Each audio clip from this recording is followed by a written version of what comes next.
നമസ്കാരം. ഇന്ന് നമ്മൾ സംസാരിക്കാൻ പോകുന്നത് ഒരു പ്രധാന വിഷയത്തെക്കുറിച്ചാണ്: പുരുഷന്മാരിലെ വന്ധ്യത അഥവാ മെയിൽ ഇൻഫെർട്ടിലിറ്റി. കുഞ്ഞുണ്ടാകുക എന്നത് ഒരു ദമ്പതികളുടെ ഏറ്റവും വലിയ സ്വപ്നവും സന്തോഷവുമാണ്. പക്ഷേ പലപ്പോഴും വിവിധ കാരണങ്ങൾ കൊണ്ട് ഈ സ്വപ്നം യാഥാർത്ഥ്യമാകാതെ പോകുന്നു. സ്ത്രീകളിലെ വന്ധ്യതയെക്കുറിച്ച് നമ്മൾ പലപ്പോഴും സംസാരിക്കാറുണ്ട്. പക്ഷേ പുരുഷന്മാരിലെ വന്ധ്യതയെക്കുറിച്ച് തുറന്ന് ചർച്ച ചെയ്യാൻ പലരും മടിക്കുന്നു. എന്നാൽ ഇത് ഒരുപാട് പേര് അനുഭവിക്കുന്ന ഒരു പ്രശ്നമാണ്. ഇന്ന് നമ്മൾ ഈ പ്രശ്നത്തിന്റെ കാരണങ്ങളും അത് എങ്ങനെ നാച്ചുറലായി ഡയറ്റിലൂടെയും ജീവിതശൈലി മാറ്റങ്ങളിലൂടെയും പരിഹരിക്കാമെന്നും സംസാരിക്കും. ആദ്യം പുരുഷന്മാരിലെ വന്ധ്യതയുടെ പ്രധാന കാരണങ്ങൾ എന്തൊക്കെയാണെന്ന് നോക്കാം. ഒന്നാമതായി, ശുക്ലത്തിന്റെ എണ്ണം, ഗുണനിലവാരം, ചലനശേഷി എന്നിവ വളരെ പ്രധാനമാണ്. ഒരു ഫെർട്ടിലൈസേഷൻ നടക്കണമെങ്കിൽ ലക്ഷക്കണക്കിന് ശുക്ലങ്ങളിൽ നിന്ന് ഒരു ആരോഗ്യമുള്ള ശുക്ലമണ്ഡവുമായി സംയോജിക്കണം. പക്ഷേ ഇന്നത്തെ ജീവിതശൈലി കാരണം ശുക്ലത്തിന്റെ എണ്ണവും ഗുണനിലവാരവും കുറയുന്നു. ഇതിന് പല കാരണങ്ങളുണ്ട്. ഒരു പ്രധാന കാരണം ഇറക്ടൈൽ ഡിസ്ഫങ്ഷനാണ്. ഇത് പലപ്പോഴും ഷുഗർ ലെവൽ ഏറ്റക്കുറച്ചിലുകൾ, പ്രത്യേകിച്ച് ഡയബറ്റീസ്, രക്തസമ്മർദ്ദം തുടങ്ങിയവ മൂലം വരാം. ഇത് രക്തയോട്ടം കുറയ്ക്കുകയും ഫെർട്ടിലൈസേഷന് ആവശ്യമായ ഇറക്ഷൻ നിലനിർത്താൻ ബുദ്ധിമുട്ടുണ്ടാക്കുകയും ചെയ്യുന്നു. രണ്ടാമതായി, സമ്മർദ്ദവും ഉത്കണ്ഠയും. ജോലി, സാമ്പത്തിക പ്രശ്നങ്ങൾ, കുടുംബ ഉത്തരവാദിത്തങ്ങൾ, ബന്ധങ്ങളിലെ പ്രശ്നങ്ങൾ എന്നിവ മൂലമുണ്ടാകുന്ന മാനസിക സമ്മർദ്ദം ശുക്ല ഉൽപ്പാദനത്തെയും രക്തയോട്ടത്തെയും ബാധിക്കുന്നു. മൂന്നാമതായി, പോഷകക്കുറവ്, പ്രത്യേകിച്ച് സിങ്ക്, സെലിനിയം, ഒമേഗ-3 ഫാറ്റി ആസിഡുകൾ എന്നിവയുടെ കുറവ് ശുക്ലത്തിന്റെ ഗുണനിലവാരത്തെ നേരിട്ട് ബാധിക്കുന്നു. സിങ്ക് ശുക്ല ഉൽപ്പാദനത്തിനും ടെസ്റ്റോസ്റ്റിറോൺ ഹോർമോണിന്റെ നിലനിൽപ്പിനും അത്യാവശ്യമാണ്. സെലിനിയം ഓക്സിഡേറ്റീവ് സ്ട്രെസ് കുറയ്ക്കാൻ സഹായിക്കുന്നു. ഇത് ശുക്ലത്തെ ഡാമേജിൽ നിന്ന് സംരക്ഷിക്കുന്നു. ഒമേഗ-3 ഫാറ്റി ആസിഡുകൾ ശുക്ലത്തിന്റെ ചലനശേഷി വർദ്ധിപ്പിക്കുന്നു.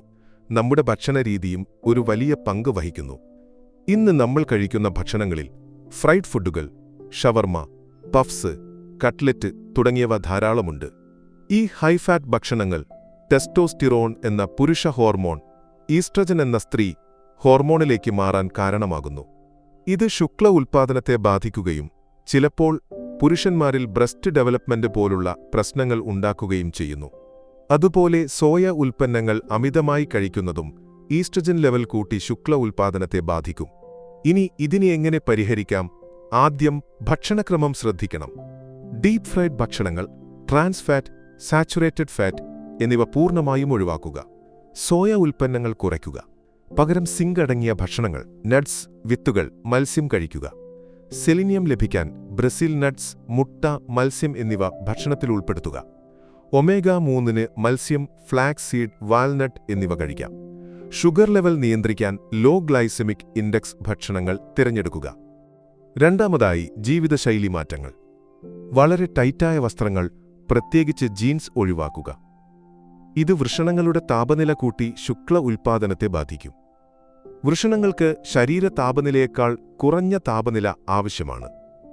അതുപോലെ ചൂടുള്ള സ്ഥലങ്ങളിൽ ജോലി ചെയ്യുന്നവർ, ഉദാഹരണത്തിന് ഷെഫുകൾ, താപനില നിയന്ത്രിക്കാൻ ശ്രദ്ധിക്കണം. മൂന്നാമതായി, സമ്മർദ്ദം കുറയ്ക്കുക. യോഗ, മെഡിറ്റേഷൻ, വ്യായാമം എന്നിവ സമ്മർദ്ദം കുറയ്ക്കാൻ സഹായിക്കും. ദമ്പതികൾ തമ്മിലുള്ള ബന്ധം ശക്തമാക്കുകയും വേണം. പലപ്പോഴും മാനസിക പ്രശ്നങ്ങൾ വന്ധ്യതയ്ക്ക് കാരണമാകാം. ഇത്തരം പ്രശ്നങ്ങളുണ്ടെങ്കിൽ ഒരു കൗൺസിലറുടെ സഹായം തേടുക. കുടുംബത്തിന്റെ സമ്മർദ്ദം, കല്യാണം കഴിഞ്ഞാൽ ഉടൻ കുഞ്ഞുണ്ടാകണം എന്ന പ്രതീക്ഷകൾ എന്നിവ ദമ്പതികൾക്ക് മാനസിക സമ്മർദ്ദമുണ്ടാക്കുന്നു. ഇത് ഒഴിവാക്കാൻ പരസ്പര ധാരണയും ഇന്റിമസിയും വളർത്തിയെടുക്കണം.